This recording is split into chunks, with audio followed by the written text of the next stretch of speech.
de droga, vamos a abrir otra vez estas plazas al público. No, se creyó así por hechos, por coaliciones, por medidas individuales, y fue una respuesta, por eso que nació de la sociedad civil y se fue formando poco a poco hasta que una comisión federal empezó a redactar, entre comillas, la política de 4 pilares. Próxima imagen, por favor. Y a los suizos nos gusta mucho votar. Así que esta política de los 4 pilares fue elaborada en los años 90, después hubo un debate parlamentario, los cantones fueron involucrados, la población civil así de seguida, hasta 2008, cuando se votó la nueva ley o la revisión de la ley sobre los estupefacientes, que previa muchas cosas, entre las cuales regulaba un poco esta política de los 4 pilares. También una medida muy importante en esta ley, en esta revisión de la ley, fue el hecho que la venta de drogas a los menores iba a ser sancionada de manera mucho más severa de que lo era en precedencia. Así que hay también un lado de prevención.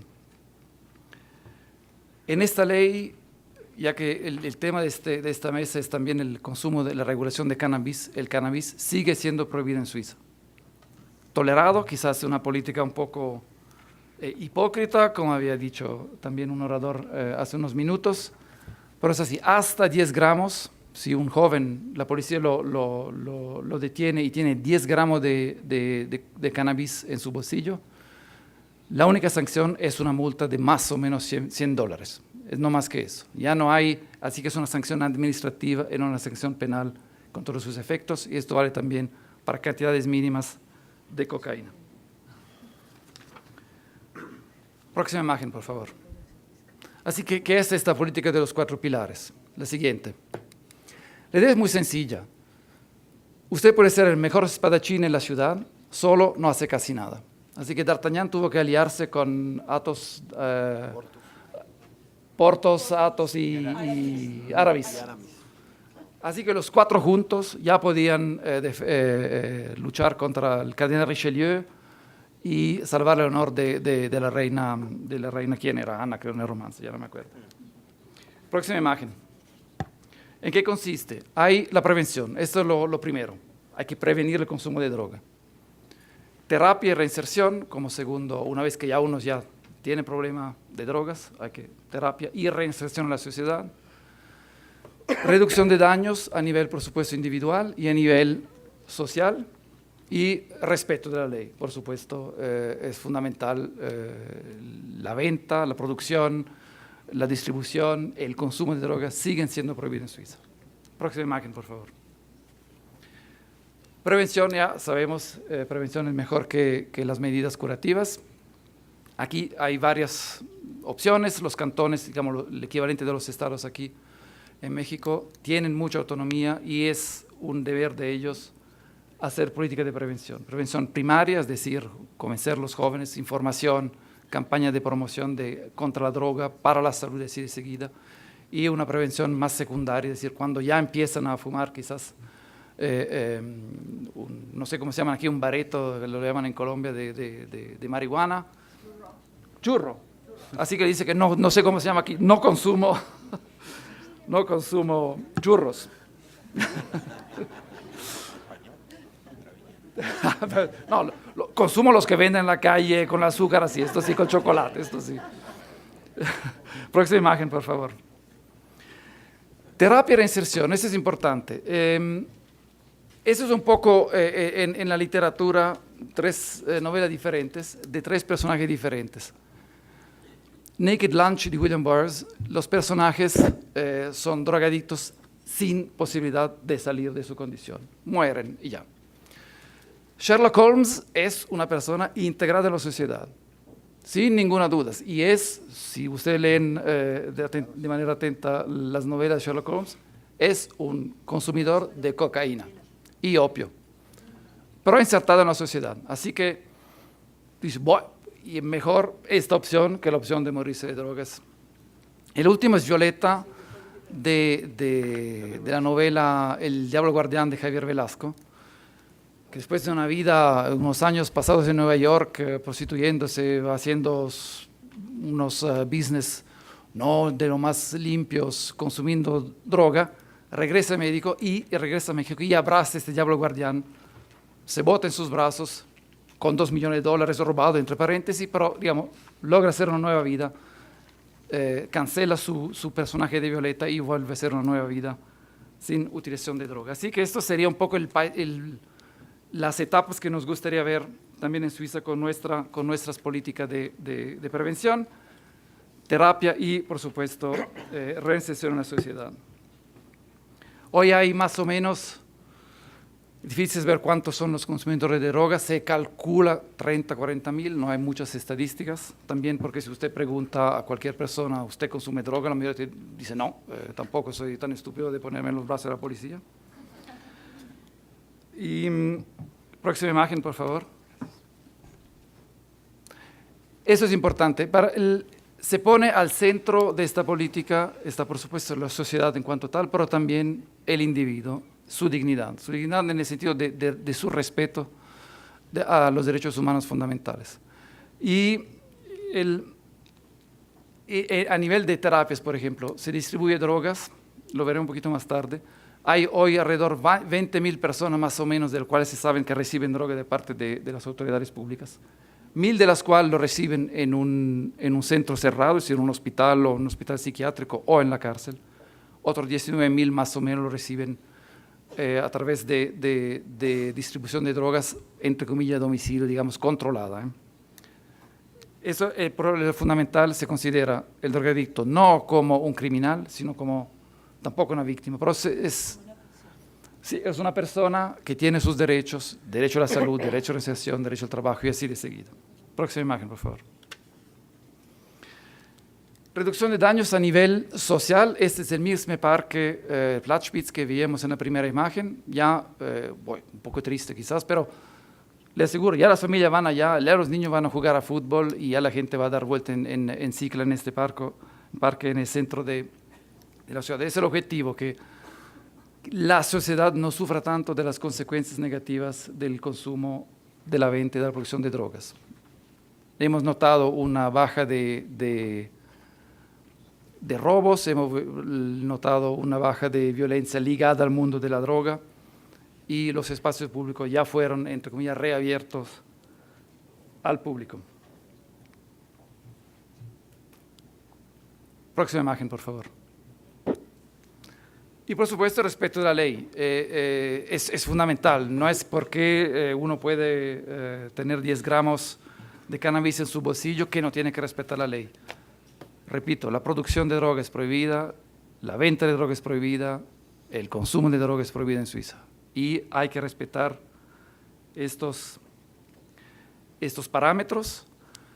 Y en la política de drogas, que nos cuesta más o menos, según cálculos, es siempre difícil calcular de manera exacta, que nos cuesta por año más o menos 4.000 millones de dólares, una tercera parte no, me estoy equivocando, 1.500 millones de dólares, una tercera parte, dos terceras partes van a respeto de la ley. Sigue siendo un pilar fundamental de esta política. Próxima imagen, por favor. Contexto internacional, próxima imagen. Como lo mencioné antes, Suiza es parte a la Convención de Estupefacientes de 61 y por supuesto nuestra ley tiene que estar, nuestra ley de estupefacientes tiene que estar en el marco del derecho internacional. Próxima imagen, por favor. La Junta Internacional de Fiscalización de Estupefacientes ha criticado a Suiza por esta política de los 4 pilares.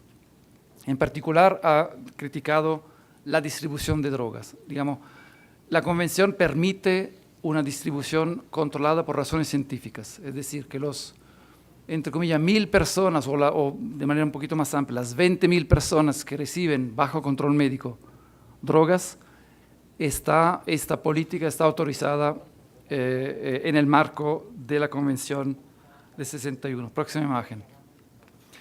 Pero en Suiza tenemos varios centros no son centros de distribución de drogas, son centros donde los drogadictos pueden ir a inyectarse o tomar su droga. Son centros con control médico, públicos, son centros donde reciben jeringas limpias, donde reciben quizá un café o un vaso de agua. Es una manera, de un lado, para controlarle y que se inyecten de manera limpia. Y del otro lado, para evitar que sigan estando en la calle o en los parques públicos enseguida. Esta política ha sido muy criticada por la Junta Internacional de Fiscalización de Estupefacientes, porque dicen, ya esto ya no es una, ¿cómo se dice? Ya no es una medida científica, esto es una medida que va más allá. Pero bueno, ahí estamos y según nosotros fue, a pesar que estamos al margen de esta Convención de Viena, sigue siendo una medida importante dar la posibilidad de inyectarse de manera, entre comillas, limpias. Próxima imagen. Dos conclusiones. Próxima imagen. No estamos quizás allá a decir victoria, pero es cierto. El mundo de la droga hoy en Suiza es mucho más controlado que hace 20 años. Repito, era fundamental. La imagen de Blattspitz, la primera, ha chocado a los suizos. Esta imagen ya no existe más. El consumo de drogas sigue siendo difícil saber cuál es, pero parece que ha disminuido un poco, ha aumentado la consumición de cannabis, opio, cocaína, han disminuido, otros ácidos o píldoras que se toman, sobre todo en las rave parties, eso tendencialmente ha aumentado mucho en los jóvenes, pero lo que es la reducción de daños a nivel social ha disminuido mucho también la cantidades como el número de drogadictos que también tenían HIV-Sida. Así que en estos casos, si miramos cifras duras, entre comillas, ha sido un suceso. Siguiente imagen. Pero por supuesto, el equilibrio es muy frágil. Como lo había mencionado, el consumo de droga está cambiando, es difícil percibir cuáles son los cambios. No hay, por eso, como lo había mencionado, no se dice fácilmente yo consumo cualquier tipo de droga. Así que son cosas muy difíciles.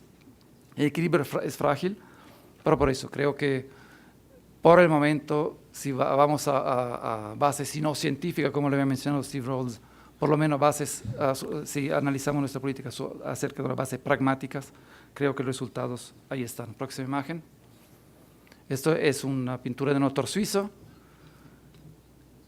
No sé si es un niño que tomó un narcótico, pero espero que no sean ustedes en este estado en este momento. Gracias. Gracias, Mirko. Ahora le toca el turno al diputado Fernando Belanzarán. Gracias, Fernando. Bueno, antes que nada, corresponde agradecer a los que hemos hecho posible de alguna manera este foro, al senador Mario Delgado, aquí presente, a Vidal Llerenas, diputado local, pues se llama tricameral, la primera mesa es aquí en la Cámara, luego será en la Asamblea Legislativa y cerraremos en el Senado. Por aquí estaba Jorge Castañeda, que también participó junto con el grupo de intelectuales que han impulsado y que sacaron un desplegado en estos días y que han impulsado también el debate. Y por supuesto a nuestros extraordinarios ponentes que hicieron un esfuerzo por venir para compartir su experiencia, su pensamiento, sus convicciones. Entonces son bienvenidos y gracias por hacer posible este foro tricameral. Por supuesto a la Cámara, he tenido un apoyo del presidente de la Cámara, Ricardo Anaya, que no pudo acompañarnos, pero que nos dio todas las facilidades, al presidente también de la Junta de Coordinación Política, Silvano Aureoles, que también nos ha apoyado para que se diera este evento. Estuvo por aquí Mauricio Fará, secretario general de la Cámara, también nos dio todas las facilidades y pues antes que nada agradecer. Lo que quisiera decir es que todas las políticas deben de medirse por sus resultados, todas, y que las convicciones morales que son valiosas, que son derecho de cada persona a tener sus convicciones morales, pero las convicciones morales no pueden justificar el fracaso en las políticas, la falta de resultado en las políticas. Y el punto es que el prohibicionismo solo nos da fracasos en sus políticas y que la convicción de muchos de que la convicción moral yo creo que parten de para muchos sería una distopía para muchos de nosotros, pero respetando que en su visión quisieran un mundo libre de drogas ilegales, esa no ha funcionado. Ese pensamiento, esa convicción no ha funcionado, no ha tenido los resultados. Y en cambio ha generado una cantidad de consecuencias perniciosas para la sociedad, no solo para los consumidores, para la sociedad en su conjunto. Por eso, buscar una alternativa a esta política prohibicionista no solo es en beneficio de quienes han decidido consumir drogas, sino es en beneficio de toda la sociedad, precisamente por la cantidad de consecuencias perniciosas que ha significado la lógica represiva contra las drogas. El prohibicionismo le podemos poner fecha de inicio, si queremos. Podemos decir que fue hace más de 100 años, si fue la Convención del Opio de 1912, o podemos decir que continuó con los tratados de Ginebra en los 30s, o con el Tratado Único de Estupefacientes en 1961, o cuando Richard Nixon decidió hacer la declaración de guerra formal a las drogas hace más de 4 décadas. Pero en cualquier caso ya tenemos más que elementos para poder hacer una evaluación y saber si ha funcionado o no ha funcionado estas.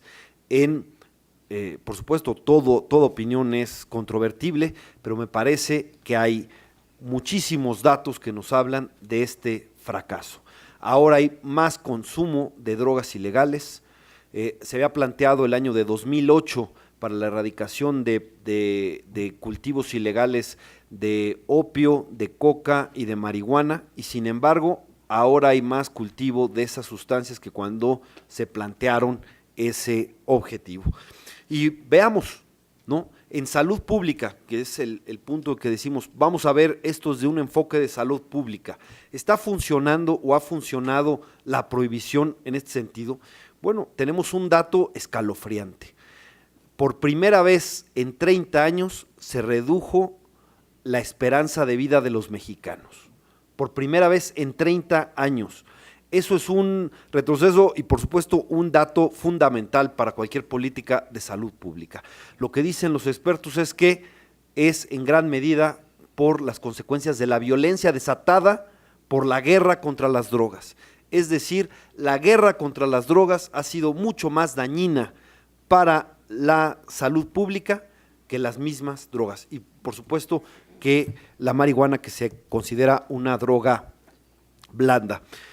Dicen seguridad, porque además yo creo que todos tenemos que estar de acuerdo en que las balas son más dañinas para la salud pública que cualquier sustancia. Vamos a ver el asunto de la seguridad. Dicen los jóvenes, hay que cuidar a los jóvenes, y yo creo que ese es un objetivo que compartimos todos. Vamos a cuidar a los jóvenes, pero ¿cómo están más seguros los jóvenes? ¿Yendo a la delincuencia o participando en esta guerra entre carteles o acá, donde cada cartel tiene sus sicarios y muchos de ellos son jóvenes, o exponiéndolos a que vayan a prisión por tener un poco más de la cantidad que es irrisoria para la cantidad que se establece como consumo personal? La verdad es que los jóvenes no podrían estar más inseguros como están las cosas, que de otra manera buscando otro tipo de establecimiento, de relación con las drogas. Y por supuesto, en libertades y derechos. Tenemos nuestras cárceles llenas de, no solo de jóvenes, sino mucha gente que son consumidores que tenían quizás entre 6 gramos y 5 kilos, que son lo que dice la ley mexicana que son considerados narcomenudistas, y están nuestras cárceles llenas de estos. Y a los que los encuentran incluso con la dosis permitida, muchas veces son, como ha sido documentado, víctimas de extorsión por parte de las autoridades. Entonces, no hay salud pública, no está funcionando para la salud pública, no está funcionando para la seguridad. Bueno, 70,000 muertos y 26,000 desaparecidos parecen cifras de una guerra civil. Tenemos una migración histórica de desposeídos por la situación de nuestro país, por la búsqueda del sueño americano, etcétera, que buscan mejores condiciones. Bueno, a esa migración tradicional por cuestiones económicas de desposeídos, ahora hay una migración de despavoridos, de muchísimos mexicanos, incluso de sectores pudientes que se van del país. Ya han hecho colonias grandes en San Antonio, se han ido a Chicago, se han ido a otros lados por miedo. Y algunos todavía mantienen sus empresas o sus negocios en México, pero se han ido por el miedo. No funciona en ese sentido. Y libertades y derechos, bueno, la verdad es que es un tema, yo creo, viejo de esta lucha por la libertad. Tenemos textos muy buenos de Octavio Paz, hablando de esto, de la libertad de que tiene cada persona para poder experimentar con su cuerpo, con su sistema nervioso, etcétera, pero actualmente ahora se junta con un discurso de seguridad, precisamente porque la prohibición nos ha generado zozobra en la sociedad más que certezas o seguridad. Pero en esto de la libertad, ¿por qué un mayor de edad que puede decidir sobre el futuro del país y se hace responsable por sus actos al grado de poder perder la libertad, no se le reconoce el derecho de decidir sobre su sistema nervioso, sobre su cuerpo, sobre su vida, en ese sentido, ¿no? Por supuesto, el Estado tiene que ayudar para que haya un ejercicio responsable de esa libertad, y en ese sentido dar información, prevención, distintas opciones para los jóvenes que tengan la posibilidad del deporte, de la cultura, de hacer muchas cosas que pueden ayudar, de desarrollo social, porque por supuesto que las condiciones en muchas partes de la República ayudan o contribuyen a que se vayan de esa parte, pero reconociendo el derecho de los mayores de edad a decidir sobre su cuerpo. Me parece que ese es un punto que también está en juego en este debate, que es amplio y rico. Nadie está planteando que se vea a la marihuana como un producto más y que haya una liberación absoluta y que se venda como cualquier otro producto, etcétera. Lo que se está planteando es establecer algo que hoy no existe, que es ponerle reglas, ponerle controles a algo, porque actualmente quienes dominan ese mercado son los criminales y las reglas son a su capricho, eso es lo que pasa, porque, insisto, que una sustancia esté prohibida no significa que no se consuma, y las drogas son tan antiguas como la humanidad misma, y las drogas van a desaparecer cuando desaparezca también la humanidad. Algo que ya tendríamos que aprender después de estos 100 años de prohibicionismo fallido es que las drogas nos van a acompañar como sociedad y es mejor encontrar una forma funcional, controlada de coexistir con ellas, porque simplemente prohibiéndolas como casi una convicción moral, porque ahí van a seguir, eso no nos está ayudando a dar control, a evitar los daños no deseados o las consecuencias no deseadas de estas políticas. Por eso, lo correcto, me parece, es no seguir con lo que no da resultados.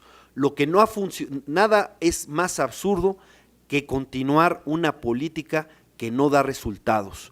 Y por eso me parece, y bueno, yo diría, nadie ha pagado mayores costos que México en la guerra contra las drogas. Nadie ha pagado más consecuencias, más daños, ha pagado con creces esta política. Me parece que debiéramos ser los más interesados en cambiarla, en transformarla, en encontrar un nuevo paradigma, en ser motor de la transformación y no lastre. Parece una actitud masoquista mantenernos como estamos, si es que así sigue. Y algo más, por supuesto, esta reflexión nos tiene que dar con nuestra experiencia interna, pero también tenemos que entender que el mundo está cambiando, que están sucediendo cosas y que tenemos que ponernos en consecuencia, porque, insisto, negarlas no nos va a llevar a solucionarlas o evitarlas. En Estados Unidos, por cierto, mucho tiempo se decía, no se puede hablar de legalización en México, legalización de marihuana o cualquier sustancia, mientras en Estados Unidos, que es el gran consumidor, porque México es un país básicamente productor y de tránsito, mientras eso no cambie, no tiene ningún sentido hablar de eso, nos decían, porque es el gran consumidor, es el punto hacia donde va la gran cantidad de las drogas que se producen o pasan por México. Bueno, pues ahora hay 20 estados en la Unión Americana donde tienen regulada la marihuana, donde viven más de 100 millones de personas. Eso, por supuesto que esto tiene un impacto importante. En 18 de ellos es marihuana medicinal, en 2 de ellos, Washington y Colorado, es marihuana recreativa.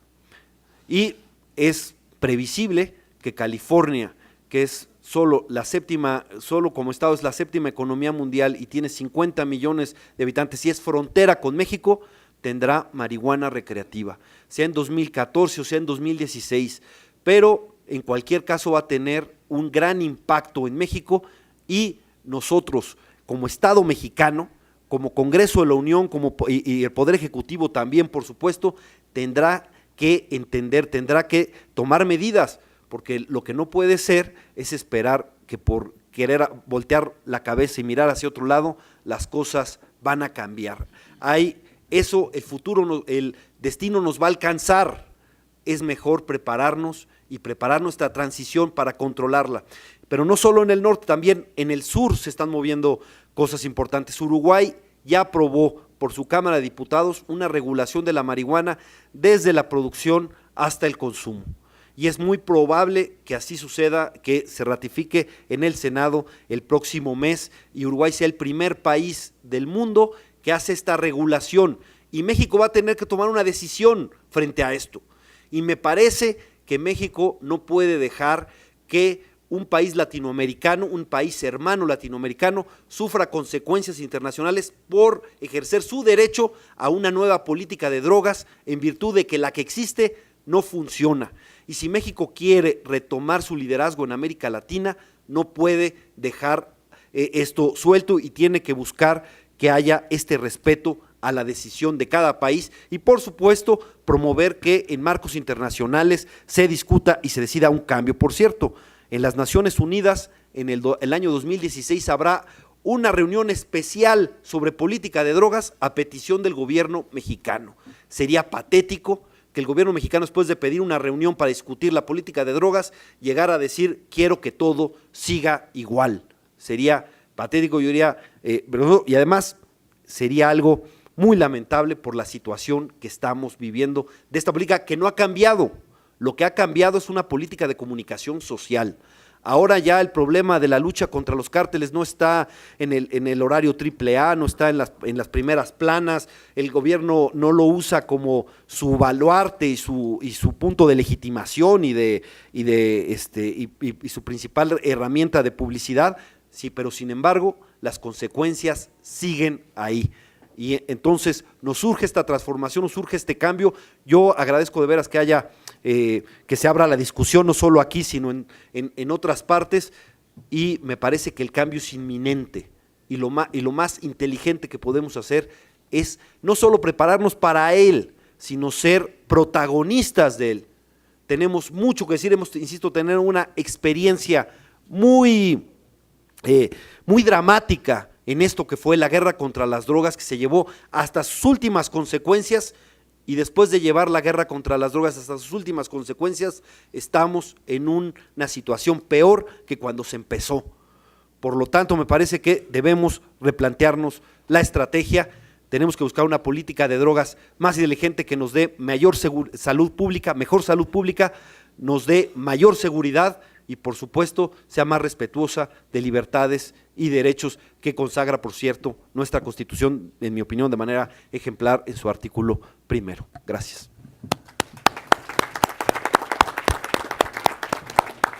Gracias al diputado Balanzarán. Ahora hay un espacio para preguntas, para hacer más dinámica esta actividad.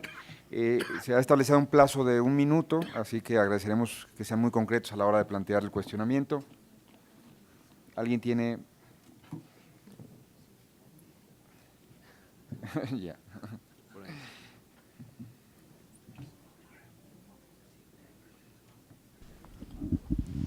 Bueno, muy buenas tardes. Creo que son tardes. Alumno de la Universidad Autónoma Metropolitana, Unidad Lerma. Mi pregunta al respecto sería, ¿cuáles serían las consecuencias positivas y negativas en cuestión de la seguridad pública nacional e inseguridad? Gracias. ¿Alguien en particular que a usted le gustaría que la contestara? Para el diputado Sadam, que acaba de terminar, y posteriormente, si nos pudiera ampliar la pregunta, el licenciado Jorge Castañeda, que en lo personal somos un seguidor de él, pero bueno, en lo personal. Muchas gracias. Belanzarán, diputado.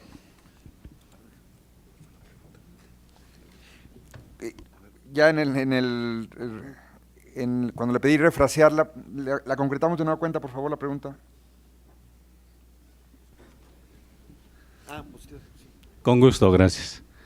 Mi pregunta viene en cuestión de ¿cuáles serían los beneficios o perjuicios en cuestión de seguridad pública, ya sea pros y contras, concretamente, seguridad pública nacional, ¿en qué nos beneficia y en qué nos perjudica? Gracias. Sí, bueno, nadie está planteando que vaya a haber un milagro y que en el momento en que cambiemos la política de drogas pasemos de ser un país completamente seguro y se acabe el problema con el crimen organizado. Eso sería fantasioso, eso no va a suceder. Sin embargo, lo que es evidente es que gran parte del poder de estas organizaciones se debe al tremendo lucro que significa o la gran rentabilidad de este negocio, precisamente porque está prohibido. El mercado negro hace que las ganancias del crimen se multipliquen, que les permita tener y mantener ejércitos de gran poder de fuego y corromper al Estado e infiltrarlo hasta su máximo nivel. Miren, decía Calderón, de todos los muertos, dice, se matan entre ellos. Los principales víctimas son miembros del mismo crimen organizado, esa es su tesis. Digamos, tomémosela, ¿no?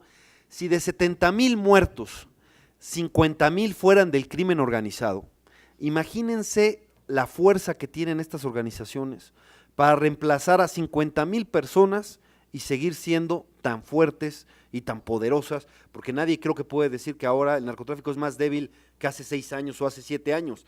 Entonces perdieron 50,000 personas, si es que creemos que la inmensa mayoría de esos son de las organizaciones criminales, y los pudieron suplir, esa es su fuerza. Entonces yo diría que es un paso en la condición correcta. Por supuesto, no te va a resolver todo el problema, hay muchas otras cosas.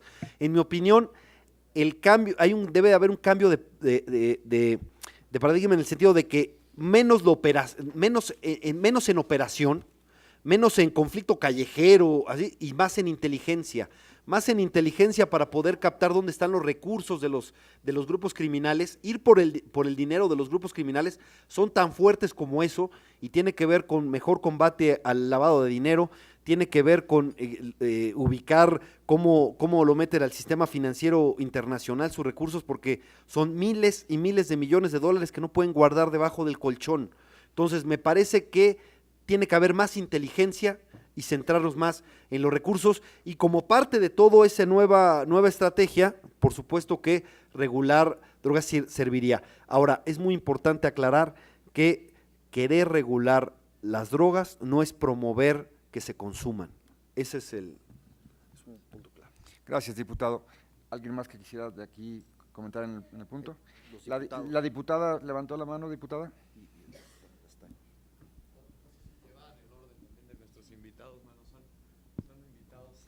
Como gusten. Si quiere, diputada, seguimos alternándolo.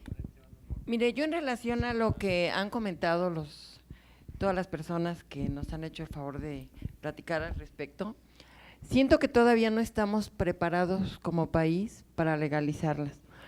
Como decía el diputado Arroyo, yo tengo 18 años trabajando con adictos.